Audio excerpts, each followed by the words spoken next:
Samantala sa gitna ng tag-init na nalasa magkahiwalay na Buhawi sa Nueva Ecija at South Cotabato, sa Rodriguez Rizal naman biglang umulan ng malalaking butil ng yelo. Nakatutok si Tricia Zafra. Sabay sa pagbuhos ng ulan sa Rodriguez Rizal kahapon, ang pag-ulan din ng malalaking butil ng yelo. Kuha ang video na ito ni Hughes Cooper Rogelio Baltasar habang nasa labas sila ng isang computer shop. Hindi raw ito ang unang beses na nakaranas sila ng hailstorm sa lugar.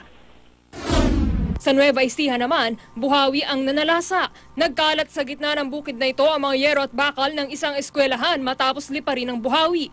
Ang nakapangingilabot daw na pangyayari, personal na nasaksihan ng kanilang mayor. Talagang umiinog na ganyang kitang-kita ko. Tako'y basang-basa.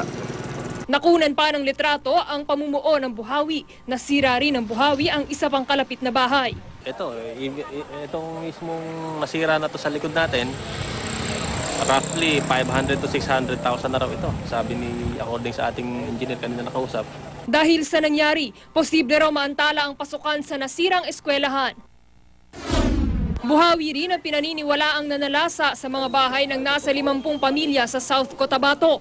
Kwento ng ilang residente, bigla na lang daw humangin ng malakas hanggang masira na ang kanilang mga tirahan, maging ang mga malalaking puno na buwan. Kadalasan nararanasan ng thunderstorm tuwing buwan ng Mayo at kapag tumitindi ito, doon na may namumuong hailstorm at buhawi.